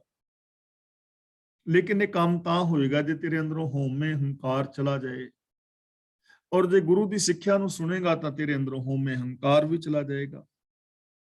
ਗੁਰੂ ਦੇ ਦੱਸੇ ਰਾਹਾਂ ਤੇ ਚੱਲੇਗਾ, ਤੇਰੇ ਅੰਦਰ ਈਗੋ ਵੀ ਨਹੀਂ ਰਹੇਗੀ। ਤੈਨੂੰ ਇਸ ਚੀਜ਼ ਦੀ ਸਮਝ ਆ ਜਾਏਗੀ ਕਿ ਸਾਰਾ ਕੁਝ ਰੱਬੀ ਰਜ਼ਾ ਦੇ ਵਿੱਚ ਹੈ। ਤਾਂ ਜਿਹੜਾ ਹੁਕਮ ਨੂੰ ਬੁੱਝ ਲੈਂਦਾ ਹੈ ਉਹ ਫਿਰ ਹਉਮੈ ਕਹਿੰਦਾ ਹੀ ਨਹੀਂ। ਨਾਨਕ ਹੁਕਮੈ ਜੇ ਬੁੱਝੈ ਤਾਂ ਹਉਮੈ ਕਹਿਣਾ। ਨਾਨਕ ਨਦਰੀ ਪਾਈ ਹੈ ਅੰਮ੍ਰਿਤ ਗੁਣੀ ਨਿਧਾਨ, ਨਦਰੀ ਦਾ ਮਤਲਬ ਮਿਹਰ ਦੀ ਨਿਗਾਹ ਨਾਲ, ਅੰਮ੍ਰਿਤ ਦਾ ਮਤਲਬ ਆਤਮਿਕ ਜੀਵਨ ਦੇਣ ਵਾਲਾ, ਗੁਣੀ ਨਿਧਾਨ ਦਾ ਮਤਲਬ ਗੁਣਾਂ ਦਾ ਖਜ਼ਾਨਾ ਪ੍ਰਭੂ, ਆਤਮਿਕ ਜੀਵਨ ਦੇਣ ਵਾਲਾ ਔਰ ਸਾਰੇ ਗੁਣਾਂ ਦਾ ਖਜ਼ਾਨਾ ਪ੍ਰਭੂ ਜਿਹੜਾ ਹੈ ਉਹ ਮਿਹਰ ਦੀ ਨਜ਼ਰ ਨਾਲ ਮਿਲਦਾ ਹੈ, ਬਖਸ਼ਿਸ਼ ਦੇ ਨਾਲ ਮਿਲਦਾ ਹੈ। ਨਦਰੀ ਦਾ ਮਤਲਬ ਬਖਸ਼ਿਸ਼ ਨਾਲ, ਰਹਿਮਤ ਨਾਲ, ਬਖਸ਼ਿਸ਼ ਦੇ ਨਾਲ ਮਿਲਦਾ ਹੈ। ਜੋ ਸਾਰੇ ਗੁਣਾਂ ਦਾ ਖਜ਼ਾਨਾ ਹੈ, ਆਤਮਿਕ ਜੀਵਨ ਦੇਣ ਵਾਲਾ ਹੈ, ਉਹ ਬਖਸ਼ਿਸ਼ ਦੇ ਨਾਲ ਮਿਲਦਾ ਹੈ, ਰਹਿਮਤ ਨਾਲ। ਤੇ ਰਹਿਮਤ ਬਾਰੇ ਅਸੀਂ ਬਹੁਤ ਵਾਰ ਵਿਚਾਰ ਕਰ ਚੁੱਕੇ ਹਾਂ ਕਿ ਰਹਿਮਤ ਚਾਰ ਚੁਫੇਰੇ ਬਰਸ ਰਹੀ ਹੈ, ਰਹਿਮਤ ਹੋਈ ਪਈ ਹੈ, ਹੋ ਰਹੀ ਹੈ, ਸਿਰਫ ਅਸੀਂ ਉਸ ਰਹਿਮਤ ਨੂੰ ਯੂਜ਼ ਕਰਨਾ ਹੈ। ਚਾਰ ਚੁਫੇਰੇ ਸ਼ੁਭ ਗੁਣ ਹਰ ਥਾਂ ਦੇ ਉੱਤੇ ਮੌਜੂਦ ਨੇ, ਸਾਡੇ ਅੰਦਰ ਮੌਜੂਦ ਨੇ, ਤੇ ਇਹੀ ਰੱਬ ਦੀ ਰਹਿਮਤ ਹੈ, ਅਸੀਂ ਇਹਨੂੰ ਯੂਜ਼ ਕਰਨਾ ਹੈ। ਧਰਤੀ, ਚੰਦਰਮਾ, ਗ੍ਰਹਿ, ਨਕਸ਼ਤਰ, ਤਾਰੇ, ਸਿਆਰੇ, ਸਿਤਾਰੇ, ਅਨੰਤ ਆਕਾਸ਼, ਗੰਗਾਵਾਂ, ਨਦੀਆਂ, ਨਾਲੇ, ਦਰਿਆ, ਪਸ਼ੂ, ਪੰਛੀ, ਮਨੁੱਖ ਮਾਤਰ, ਜੋ ਵੀ ਕੁਛ ਹੈ ਰਹਿਮਤ ਹੀ ਤੇ ਹੈ। ਤਾਂ ਗੁਰੂ ਪਾਤਸ਼ਾਹ ਜੀ ਕਹਿੰਦੇ ਨੇ ਜੋ ਆਤਮਿਕ ਜੀਵਨ ਦੇਣ ਵਾਲਾ ਪ੍ਰਭੂ ਹੈ, ਗੁਣਾਂ ਦਾ ਖਜ਼ਾਨਾ ਹੈ, ਰਹਿਮਤ ਰਾਹੀਂ ਮਿਲਦਾ ਹੈ, ਨਿਮਰਤਾ ਦੇ ਨਾਲ ਮਿਲਦਾ ਹੈ। ਪੌੜੀ, ਜਿਤਨੇ ਪਾਤਸ਼ਾਹ, ਸ਼ਾਹ, राजे, खान, उमराव, सिकदार हैं, तितने सब हर के किए। ਉਮਰਾ ਦਾ ਮਤਲਬ ਅਮੀਰ, ਵੱਡੇ ਹਾਕਮ, ਸਿਕਦਾਰ ਦਾ ਮਤਲਬ ਪਠਾਣਾ ਦੇ ਰਾਜ ਦੇ ਅੰਦਰ ਇੱਕ ਹਾਕਮ ਜਿਹਨੂੰ ਸਰਦਾਰ ਕਹਿੰਦੇ। ਤਾਂ ਗੁਰੂ ਪਾਤਸ਼ਾਹ ਜੀ ਕਹਿੰਦੇ ਨੇ, ਹੇ ਭਾਈ, ਜਗਤ ਵਿੱਚ ਜਿੰਨੇ ਵੀ ਸ਼ਾਹ ਨੇ, ਪਾਤਸ਼ਾਹ ਨੇ, ਰਾਜੇ ਨੇ, ਖਾਨ ਨੇ, ਅਮੀਰ ਨੇ, ਸਰਦਾਰ ਨੇ, ਸਭ ਹਰ ਕੇ ਕੀਏ, ਸਭ ਰੱਬ ਦੇ ਪੈਦਾ ਕੀਤੇ ਹੋਏ ਨੇ। ਸਾਰਿਆਂ ਨੂੰ ਪੈਦਾ ਕਰਨ ਵਾਲਾ ਇੱਕ ਪ੍ਰਭੂ ਹੈ। ਰੱਬੀ ਰਜ਼ਾ ਦੇ ਵਿੱਚ ਹੀ ਸਾਰੇ ਇਸ ਸੰਸਾਰ ਦੇ ਉੱਤੇ ਪੈਦਾ ਹੋਏ ਨੇ। ਜੋ ਵੀ ਰਾਜੇ ਨੇ, ਚਾਹੇ ਉਹ ਖਾਨ ਨੇ, ਬਾਦਸ਼ਾਹ ਨੇ, ਅਮੀਰ ਨੇ, ਸਰਦਾਰ ਨੇ, ਸਭ ਪ੍ਰਭੂ ਦੇ ਪੈਦਾ ਕੀਤੇ ਹੋਏ ਨੇ ਔਰ ਰੱਬੀ ਹੁਕਮ ਤੋਂ ਬਾਹਰ ਇਹ ਕੁਝ ਨਹੀਂ ਕਰ ਸਕਦੇ।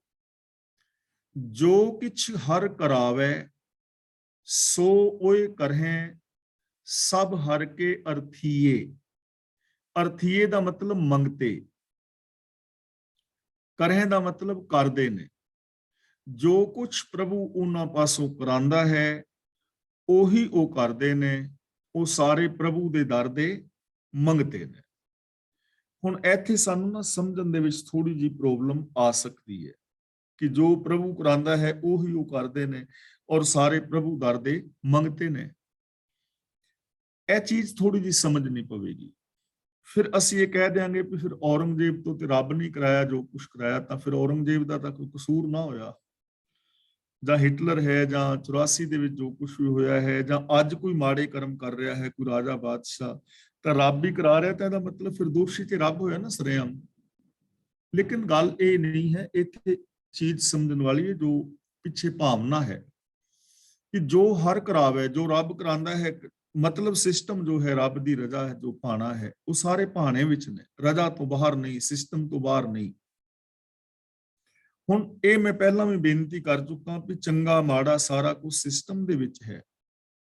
ਸਤ ਸੰਤੋਖ, ਦਇਆ, ਧਰਮ, ਧੀਰਜ ਵਾਲੇ ਕੋਈ ਸਿਸਟਮ ਨੂੰ ਫੋਲੋ ਕਰੇਗਾ ਜਾਂ ਈਰਖਾ, ਦਵੇਸ਼, ਵੈਰ, ਵਿਰੋਧ ਵਾਲੇ ਸਿਸਟਮ ਨੂੰ ਫੋਲੋ ਕਰੇਗਾ। ਦੋਵੇਂ ਹੀ ਚੀਜ਼ਾਂ ਹੁਕਮ ਵਿੱਚ ਨੇ, ਸਿਸਟਮ ਵਿੱਚ ਨੇ, ਤੇ ਉਹਨਾਂ ਦਾ ਰਿਜ਼ਲਟ ਜਿਹੜਾ ਹੈ ਸਿਸਟਮ ਦੇ ਵਿੱਚ ਹੀ ਨਿਕਲੇਗਾ। ਜੇ ਅਸੀਂ ਬੁਰਾਈਆਂ ਕਰਾਂਗੇ ਤਾਂ ਉਹਦਾ ਰਿਜ਼ਲਟ ਬੁਰਾ ਨਿਕਲੇਗਾ, ਚੰਗਾ ਕਰਾਂਗੇ ਤਾਂ ਰਿਜ਼ਲਟ ਚੰਗਾ ਨਿਕਲੇਗਾ। ਤਾਂ ਗੁਰੂ ਪਾਤਸ਼ਾਹ ਜੀ ਕਹਿੰਦੇ ਨੇ ਸਾਰੇ ਰੱਬ ਦੇ ਮੰਗਤੇ ਨੇ, ਰੱਬੀ ਹੁਕਮ ਦੇ ਵਿੱਚ ਨੇ, ਇਹ ਹੁਕਮ ਤੋਂ ਬਾਹਰ ਕੁਝ ਨਹੀਂ ਕਰ ਸਕਦੇ। ਜੇ ਕੋਈ ਰਾਜਾ ਬਾਦਸ਼ਾਹ ਚਾਹੇ ਕਿ ਮੈਂ ਹੁਕਮ ਨੂੰ ਬਦਲ ਦਵਾਂ ਕਿ ਸੂਰਜ 2 ਘੰਟੇ ਅੱਜ ਮੈਂ ਲੇਟ ਚੜਾਵਾਂ, ਐਸਾ ਨਹੀਂ ਹੋ ਸਕਦਾ। ਸਿਸਟਮ ਦੇ ਵਿੱਚ ਹੀ ਇਹਨਾਂ ਨੂੰ ਜੀਣਾ ਪੈਂਦਾ ਹੈ। ਸੋ ਐਸਾ ਹਰ ਸਭਨਾ ਕਾ ਪ੍ਰਭ, ਸਤਿਗੁਰ ਕੇ ਵੱਲ ਹੈ, ਤਿੰਨ ਸਭ ਵਰਨ ਚਾਰੇ ਖਾਣੀ, ਸਭ ਸ੍ਰਿਸ਼ਟ ਗੋਲੇ ਕਰ, ਸਤਿਗੁਰ ਅੱਗੇ ਕਾਰ ਕਮਾਵਣ ਕੋ ਦੀਏ। ਤਾਂ ਗੁਰੂ ਪਾਤਸ਼ਾਹ ਜੀ ਸਾਨੂੰ ਇੱਥੇ ਸਮਝਾ ਰਹੇ ਨੇ, ਪ੍ਰਭ ਦਾ ਮਤਲਬ ਮਾਲਕ, ਕੈ ਵੱਲ ਦਾ ਮਤਲਬ ਦੇ ਪੱਖ ਵਿੱਚ, ਤਿੰਨ ਦਾ ਮਤਲਬ ਉਸ ਪ੍ਰਭੂ ਨੇ, ਚਾਰੇ ਖਾਣੀ ਦਾ ਮਤਲਬ ਚੌਹਾਂ ਖਾਣੀਆਂ ਦੇ ਜੀਵ ਜੋ ਅੰਡਜ ਜੇਰਜ ਸੀਤਜ ਉਤਪੁਜ ਹੈ। ਗੋਲੇ ਦਾ ਮਤਲਬ ਦਾਸ, ਦੀਏ ਦਾ ਮਤਲਬ ਰੱਖ ਦਿੱਤੇ ਨੇ। ਕਿ ਸੋ ਐਸਾ ਹਰ ਸਭਨਾ ਕਾ ਪ੍ਰਭ, ਸਤਿਗੁਰ ਕੈ ਵੱਲ ਹੈ। ਤਿੰਨ ਸਭ ਵਰਨ ਚਾਰੇ ਖਾਣੀ, ਸਭ ਸ੍ਰਿਸ਼ਟ ਗੋਲੇ ਕਰ। ਸਤਿਗੁਰ ਅੱਗੇ ਕਾਰ ਕਮਾਵਣ ਕੋ ਦੀਏ। ਕਿ हे ਭਾਈ, ਇਹੋ ਜੀ ਸਮਰੱਥਾ ਵਾਲਾ ਸਭਨਾ ਜੀਵਾਂ ਦਾ ਮਾਲਕ ਉਹ ਪ੍ਰਭੂ ਹਮੇਸ਼ਾ ਹੀ ਸਤਿਗੁਰ ਦੇ ਸਿਰ ਤੇ ਹੈ। ਉਸ ਪ੍ਰਭੂ ਨੇ ਚੌਹਾਂ ਵਰਨਾ, ਚੌਹਾਂ ਖਾਣੀਆਂ, ਸਾਰੇ ਜੀਵ, ਸਾਰੀ ਸ੍ਰਿਸ਼ਟੀ ਦੇ ਜੀਵ ਗੁਰੂ ਦੇ ਸੇਵਕ ਬਣਾ ਕੇ ਗੁਰੂ ਦੇ ਦਰ ਤੇ ਸੇਵਾ ਕਰਨ ਲਈ ਖੜੇ ਕਰ ਦਿੱਤੇ ਹਨ। ਯਾਨੀ ਇਹਦਾ ਜੋ ਭਾਵ ਹੈ ਉਹ ਇਹ ਹੈ ਕਿ ਜਿੰਨੇ ਵੀ ਸੰਸਾਰ ਦੇ ਜੀਵ ਜੰਤ ਨੇ, ਚਾਹੇ ਉਹ ਅਮੀਰ ਨੇ ਜਾਂ ਗਰੀਬ ਨੇ, ਗੁਰੂ ਦੇ ਗਿਆਨ ਤੋਂ ਬਿਨਾ ਸਾਰੇ ਹੀ ਵਿਅਰਥ ਨੇ, ਬੇਕਾਰ ਨੇ। ਗਿਆਨ ਤੋਂ ਬਿਨਾ ਜਿਹੜਾ ਨਾ ਉਹ ਜੀਵਨ ਸਫਲ ਨਹੀਂ ਕਰ ਸਕਦੇ। ਜੇਕਰ ਇਹਨਾਂ ਨੇ ਆਤਮਿਕ ਜ਼ਿੰਦਗੀ ਜੀਣੀ ਹੈ ਕਿਸੇ ਨੇ ਵੀ, ਤਾਂ ਉਹਨੂੰ ਗੁਰੂ ਦੇ ਗਿਆਨ ਮੁਤਾਬਕ ਜ਼ਿੰਦਗੀ ਜੀਣੀ ਹੀ ਪਵੇਗੀ। ਇਸ ਲਈ ਗੁਰੂ ਦੇ ਅਰਥੀਏ ਨੇ ਭਾਵ ਗੁਰੂ ਦਾ ਗਿਆਨ ਮਹਾਨ ਹੈ। ਗੁਰੂ ਗਿਆਨ ਤੋਂ ਬਿਨਾ ਕੋਈ ਵੀ ਇਨਸਾਨ ਇਸ ਦੁਨੀਆ ਦੇ ਅੰਦਰ ਸੁਖ ਸ਼ਾਂਤੀ ਨਹੀਂ ਪਾ ਸਕਦਾ, ਔਰ ਗੁਰੂ ਦੇ ਦੱਸੇ ਰਾਹਾਂ ਤੇ ਚੱਲਣ ਤੋਂ ਬਿਨਾ ਕਦੇ ਵੀ ਕਿਸੇ ਦੀ ਜ਼ਿੰਦਗੀ ਦੇ ਅੰਦਰ ਕਾਮਯਾਬੀ ਨਹੀਂ ਹੁੰਦੀ। ਹਰ ਸੇਵੇ ਕੀ ਐਸੀ ਵਡਿਆਈ ਦੇਖੋ ਹਰ ਸੰਤ ਹੋ, ਜਿਨ ਵਿੱਚੋਂ ਕਾਇਆ ਨਗਰੀ। ਦੁਸ਼ਮਨ ਦੂਤ ਸਭ ਮਾਰ ਕਢੀਏ। ਮਾਰ ਕਢੀਏ ਦਾ ਮਤਲਬ ਮਾਰ ਕੇ ਕੱਢ ਦਿੱਤੇ ਨੇ। ਹੇ ਸੰਤ ਜਨੋ, ਹੇ ਰੱਬ ਦੇ ਪਿਆਰਿਓ, ਵੇਖੋ ਪ੍ਰਭੂ ਦੀ ਭਗਤੀ ਕਰਨ ਦਾ ਇਹ ਗੁਣ ਹੈ, ਵਡਿਆਈ ਹੈ। ਰੱਬੀ ਗੁਣਾਂ ਦੇ ਧਾਰਨੀ ਹੋਣ ਦੀ ਇਹ ਵਡਿਆਈ ਹੈ ਕਿ ਪ੍ਰਭੂ ਨੇ ਰੱਬੀ ਗੁਣਾਂ ਦੇ ਧਾਰਨੀ ਹੋਣ ਵਾਲੇ ਇਨਸਾਨਾਂ ਦੇ ਸ਼ਰੀਰ ਨਗਰ ਵਿੱਚੋਂ ਜੋ ਕਾਮ ਕ੍ਰੋਧ ਆਦਿਕ ਵੈਰੀ ਦੁਸ਼ਮਨ ਸਨ, ਉਹ ਮਾਰ ਕੇ ਸਾਰੇ ਬਾਹਰ ਕੱਢ ਦਿੱਤੇ ਨੇ। ਹਰ ਸੇਵੇ ਕੀ ਐਸੀ ਵਡਿਆਈ, ਹਰ ਸੇਵੇ ਦਾ ਮਤਲਬ ਰੱਬੀ ਰਜਾ ਵਿੱਚ ਤੁਰਨ ਦੀ ਇਹ ਵਡਿਆਈ ਹੈ, ਇਹ ਮਹਾਨਤਾ ਹੈ ਕਿ ਹੇ ਰੱਬ ਦੇ ਪਿਆਰਿਓ, ਵੇਖੋ ਕਿ ਰੱਬੀ ਰਜਾ ਵਿੱਚ ਤੁਰਨ ਦੀ ਇਹ ਵਡਿਆਈ ਹੈ, ਇਹ ਮਹਾਨਤਾ ਹੈ ਕਿ ਜਿਨ੍ਹਾਂ ਨੇ ਰੱਬੀ ਗੁਣਾਂ ਨੂੰ ਧਾਰਨ ਕੀਤਾ, ਉਹਨਾਂ ਦੀ ਜ਼ਿੰਦਗੀ ਚੋਂ ਪ੍ਰਭੂ ਨੇ ਕਾਮ ਕ੍ਰੋਧ ਆਦਿਕ ਜੋ ਮਨੁੱਖਤਾ ਦੇ ਵੈਰੀ ਨੇ, ਉਹਨਾਂ ਨੂੰ ਮਾਰ ਕੇ ਉਹਨਾਂ ਦੇ ਜੀਵਨ ਚੋਂ ਬਾਹਰ ਕਰ ਦਿੱਤਾ। ਹਰ ਹਰ ਕਿਰਪਾਲ ਹੁਆ ਭਗਤ ਜਨਾ ਉੱਪਰ, ਹਰ ਆਪਣੀ ਕਿਰਪਾ ਕਰ, ਹਰ ਆਪ ਰੱਖ ਲਈਏ। ਜਿਸ ਦਾ ਮਤਲਬ ਹੈ ਕਿ हे ਭਾਈ, ਪ੍ਰਭੂ ਆਪਣੇ ਪਿਆਰਿਆਂ ਤੇ ਸ਼ਰਨ ਪਿਆਰ ਤੇ ਸਦਾ ਹੀ ਦਇਆਵਾਨ ਹੁੰਦਾ ਹੈ। ਪ੍ਰਭੂ ਨੇ ਮਿਹਰ ਕਰਕੇ ਆਪਣੇ ਪਿਆਰਿਆਂ ਨੂੰ ਕਾਮਾਦਿਕ ਤੋਂ ਆਪ ਬਚਾ ਲਿਆ ਹੈ। ਜੋ ਪ੍ਰਭੂ ਦੀ ਸ਼ਰਨ ਵਿੱਚ ਆਉਂਦੇ ਨੇ ਉਹ ਕਾਮਾਦਿਕ ਵੈਰੀਆਂ ਤੋਂ ਬਚ ਜਾਂਦੇ ਨੇ। ਤਾਂ ਇਹਦਾ ਮਤਲਬ ਇਹ ਨਹੀਂ ਕਿ ਰੱਬ ਕਿਸੇ ਨਾਲ ਪਿਆਰ ਕਰਦਾ ਹੈ, ਕਿਸੇ ਦੇ ਨਾਲ ਪਿਆਰ ਨਹੀਂ ਕਰਦਾ। ਰੱਬ ਤਾਂ ਸਾਰਿਆਂ ਨਾਲ ਹੀ ਪਿਆਰ ਕਰਦਾ, ਰੱਬ ਤਾਂ ਸਾਰਿਆਂ ਦੇ ਵਿੱਚ ਹੀ ਹੈ। ਪਰ ਰੱਬ ਦੇ ਨਾਲ ਪਿਆਰ ਕੌਣ ਕਰਦਾ ਹੈ, ਡਿਪੈਂਡ ਇਹ ਕਰੇਗਾ। ਸਾਡੇ ਅੰਦਰ ਸ਼ੁਭ ਗੁਣ ਸਾਰਿਆਂ ਵਿੱਚ ਨੇ, ਪਰ ਇਹਨਾਂ ਸ਼ੁਭ ਗੁਣਾਂ ਦੇ ਨਾਲ ਪਿਆਰ ਕੌਣ ਕਰੇਗਾ, ਰੱਬੀ ਰਜਾ ਦੇ ਵਿੱਚ ਕੌਣ ਤੁਰੇਗਾ, ਉਹਦੇ ਤੇ ਡਿਪੈਂਡ ਕਰੇਗਾ। ਤਾਂ ਜੋ ਰੱਬੀ ਰਜਾ ਦੇ ਅੰਦਰ ਚੱਲਦੇ ਨੇ, ਪ੍ਰਭੂ ਆਪ ਉਹਨਾਂ ਨੂੰ ਉਹਨਾਂ ਵਿਸ਼ੇ ਵਿਕਾਰਾਂ ਤੋਂ ਬਚਾ ਲੈਂਦਾ ਹੈ ਔਰ ਉਹਨਾਂ ਦੇ ਜੀਵਨ ਨੂੰ ਸਫਲ ਔਰ ਸੁਚੱਜਾ ਕਰ ਦਿੰਦਾ ਹੈ। ਤਾਂ ਜੇ ਅਸੀਂ ਵੀ ਚਾਹੁੰਦੇ ਹਾਂ ਕਿ ਸਾਡੀ ਜ਼ਿੰਦਗੀ ਵਿੱਚ ਵੀ ਸੁਖ ਸ਼ਾਂਤੀ ਆਨੰਦ ਖੇੜਾ ਪ੍ਰਸੰਨਤਾ ਆਏ, ਤਾਂ ਸਾਨੂੰ ਵੀ ਚਾਹੀਦਾ ਹੈ ਕਿ ਅਸੀਂ ਗੁਰੂ ਪਾਤਸ਼ਾਹ ਜੀ ਦੀ ਪਾਵਨ ਬਾਣੀ ਨੂੰ ਆਪ ਪੜ੍ਹੀਏ, ਗੁਰਬਾਣੀ ਨੂੰ ਵਿਚਾਰੀਏ, ਗੁਰਬਾਣੀ ਦੇ ਦੱਸੇ ਰਾਹਾਂ ਤੇ ਚੱਲੀਏ। ਸਾਡੀ ਜ਼ਿੰਦਗੀ ਦੇ ਵਿੱਚੋਂ ਇਹ ਵਿਸ਼ੇ ਵਿਕਾਰ, ਕਾਮ ਕ੍ਰੋਧ ਲੋਭ ਝੂਠ ਨਿੰਦਾ ਖਤਮ ਹੋ ਜਾਏ। ਸਾਡੇ ਜੀਵਨ ਦੇ ਅੰਦਰ ਵੀ ਸੁਖ ਸ਼ਾਂਤੀ ਆਨੰਦ ਖੇੜਾ ਔਰ ਪ੍ਰਸੰਨਤਾ ਆ ਜਾਏ। ਤਾਂ ਅੱਜ ਦੀ ਜੋ ਵਿਚਾਰ ਹੈ ਮੈਂ ਇੱਥੇ ਸਮਾਪਤ ਕਰਦਾ ਜੀ। ਅੱਜ ਦੀ ਇਸ ਵਿਚਾਰ ਵਿੱਚ ਜੇ ਕਿਸੇ ਵੀਰ ਭੈਣ ਦਾ ਕੋਈ ਛੋਟਾ ਮੋਟਾ ਸਵਾਲ ਹੈ ਤਾਂ ਉਹ ਸਵਾਲ ਕਰ ਸਕਦੇ ਹੋ, ਔਰ ਜੇ ਕਿਸੇ ਵੀਰ ਭੈਣ ਨੇ ਕੋਈ ਵਿਚਾਰ ਦੇਣੀ ਹੈ ਤਾਂ ਉਹ ਆਪਣੀ ਵਿਚਾਰ ਦੇ ਸਕਦਾ ਹੈ। ਅਨਮਿਊਟ ਹੋ ਜਾਓ। ਕਲਾਸ ਦੀ ਅਗਲੀ ਕਾਰਵਾਈ ਵੀਰ ਤਰਲੋਚਨ ਸਿੰਘ ਜੀ ਕਰ ਰਹੇ ਨੇ। ਵਾਹਿਗੁਰੂ ਜੀ ਕਾ ਖਾਲਸਾ, ਵਾਹਿਗੁਰੂ ਜੀ।